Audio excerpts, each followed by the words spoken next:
Bon, le micro fonctionne. Allez-y.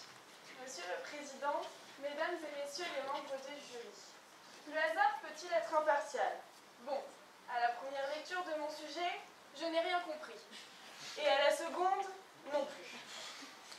Et puis, après avoir fait une gymnastique de cerveau pendant une dizaine de minutes, j'en suis venue à la triste conclusion selon laquelle non, le hasard ne peut être impartial. Tout d'abord, il faut commencer par le commencement, revenir à l'origine des choses, c'est-à-dire définir ce qu'est le hasard. J'ai donc consulté ma Bible, Wikipédia, et cette dernière m'a affirmé que le hasard était l'incapacité de prévoir avec certitude un fait quelconque. J'en suis immédiatement venue au fait que le hasard ne pouvait exister. Sinon, comment expliquer que les brunes sont toujours les plus intelligentes et que les blondes sont blondes? Néanmoins, trouvant cette analyse trop vague, trop succincte, j'ai préféré m'appuyer sur la théorie plus philosophique de Spinoza. Quelle ne fut pas ma surprise de découvrir que ce dernier, tout comme moi, affirmait qu'il n'y a rien de contingent dans la nature.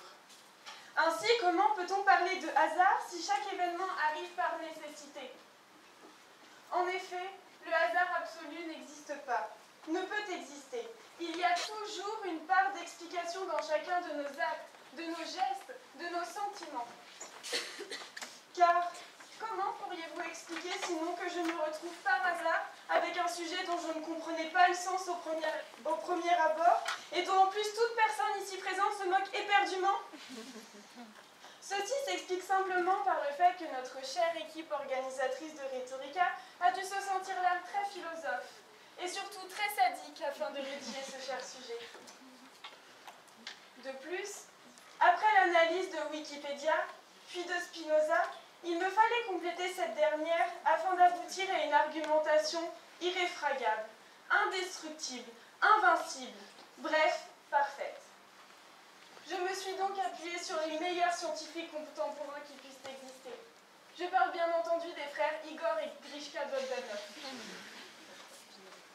Effectivement, ces derniers, dont les esprits sont autant dans le cosmos que leur étude, considèrent que le hasard est programmé, et donc que le Big Bang est inévitable. Ceci étant un très bon jeu de mots pour ces personnes dont le visage est l'expression même du chaos.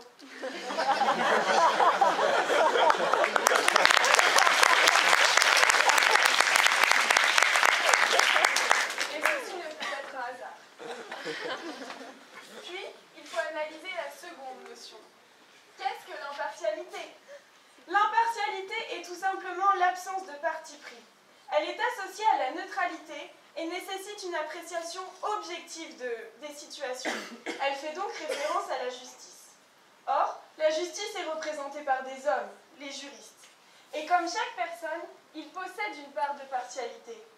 Car chacun agit toujours en fonction de ses sentiments, de facteurs extérieurs qui feront influencer leurs décisions et les feront pencher d'un côté de la balance, tout en appliquant la loi, bien entendu. Alors, sachant que le hasard n'existe pas car la main de l'homme ne peut être impartiale, comment voulez-vous que le hasard soit impartial? Je crois même que l'on pourrait ajouter, comme dirait Monsieur Le Breton, CQFD. Je vous l'affirme donc, tout est provoqué.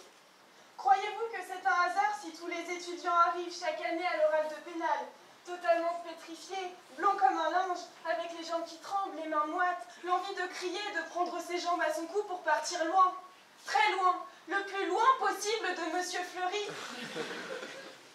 Non.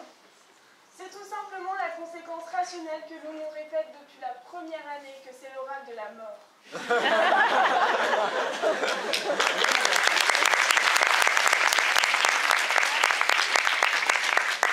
Et que l'on va en ressortir en pleurant toutes les larmes de notre corps.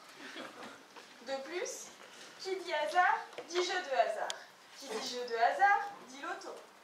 Pensez-vous vraiment qu'en l'espèce le hasard est impartial? Je ne crois pas, non. Car premièrement, il n'y a pas d'impartialité. Deuxièmement, il n'y a pas de hasard. Et troisièmement,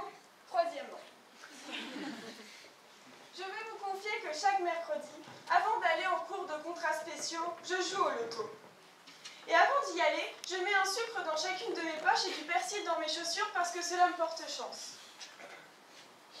Lorsque j'ouvre la porte de la maison de la presse, que je pose le pied à l'intérieur, mes mains tremblent.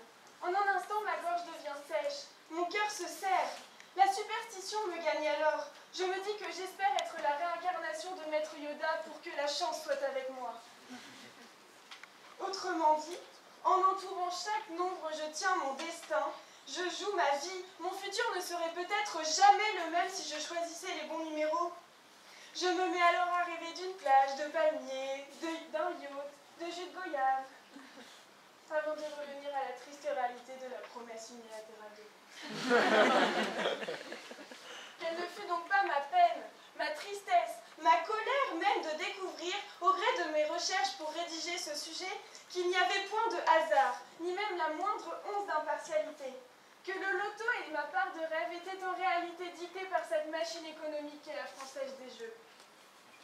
Mais bon, vous savez ce que l'on dit, c'est le jeu, ma pauvre Lucette. Et puis, comment pourrait-on expliquer que le hasard soit impartial, alors que les exemples de partialité, de subjectivité sont partout autour de nous? Prenons par exemple Barbie et Ken.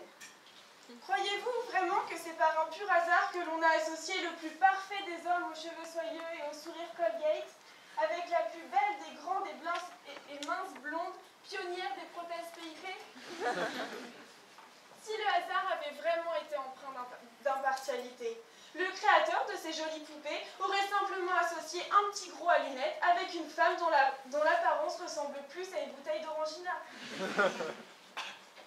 La subjectivité est donc partout. Chaque événement a une explication scientifique, raisonnable. Vous marchez seul dans une rue déserte, heureux d'être en week-end, et là, par manque de chance, bam, vous prenez une crotte de pigeon sur la tête. Il y a une explication. C'est tout simplement le résultat de l'alliance de la loi de gravité avec le fait que Dieu veuille vous punir d'avoir encore oublié que ce jour même, c'est votre anniversaire de mariage. De plus, comment expliqueriez-vous sinon que je me retrouve face à mon contradicteur qui affirme que la consommation de carottes rend plus aimable, alors que la semaine précédente, je m'acharnais à défendre que nos enfants étaient de réels petits monstres? Et puis, de toute manière, le hasard doit-il être impartial? Non. Le hasard est simplement un concept qui a été inventé pour combler la faiblesse scientifique et la lâcheté de la personne humaine. En effet, lorsque votre enfant vous demande, alors que vous êtes tranquillement à table, comment fait les bébés et que vous vous étouffez, vous préférez répondre que vous ne savez pas, que c'est le fruit du hasard, qu'une petite graine s'est miraculeusement plantée là, ou encore qu'une cigogne a apporté un petit garçon dans un chou, une petite fille dans une fleur au pied de votre porte. Voici donc la preuve ultime selon laquelle le hasard n'est pas impartial. Il est présent uniquement pour combler l'insuffisance morale de l'homme. Par conséquent, mesdames et messieurs les membres du jury, je peux vous affirmer avec certitude que le hasard peut être tout sauf impartial. Et ce car, comme l'affirme Einstein, le hasard, c'est simplement Dieu qui se tourne un peu.